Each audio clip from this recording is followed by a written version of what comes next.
We've been talking the past few weeks about the uniqueness with which God made us and how He works in our lives. Today I'm going to talk about how God has uniquely made us for a mission. When we talk about mission, I think we usually think about the larger picture of what we need to do in life.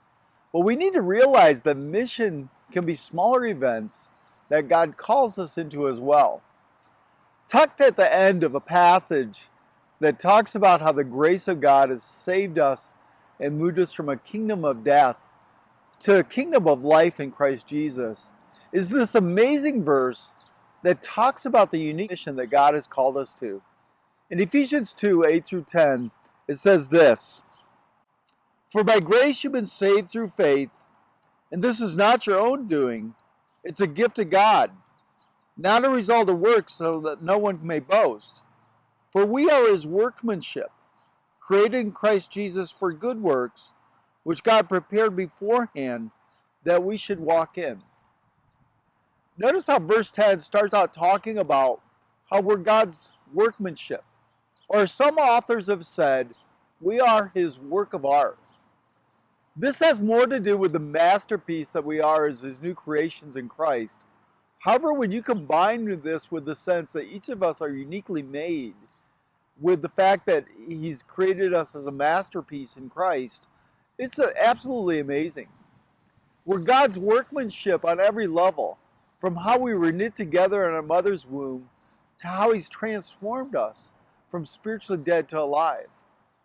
The last part of verse 10 says that we're created for good works. Good works that were actually prepared beforehand for us to do.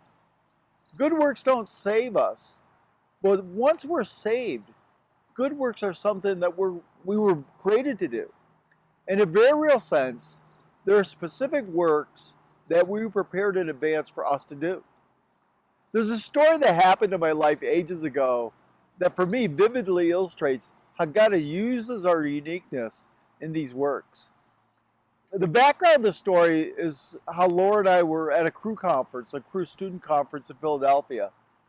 When on staff with Cru, we would have student conferences between Christmas and New Year's. And 300 to 500 students would gather for 5 days of worship and teaching in the hotel. The evening meeting was starting, and I decided at the last minute to go up to our hotel room and get some things I needed for a meeting that was taking place after the large meeting. I took our 9-month-old daughter, Melissa, with me, and I went up the elevator to our room. As I got off the elevator, I stepped into the hallway. A friend of mine started yelling at me that the man coming at me had just broken into her room and stolen something. He's between me and this woman. I tackled him, and yes, Melissa was still in my arms at this time. I wrestled him to the ground. Another staff person got off the elevator and took care of Melissa, and as I set her down in the middle of it all. And I'm sitting there with my forearm on the guy's throat, holding him secure, waiting for people to come and help.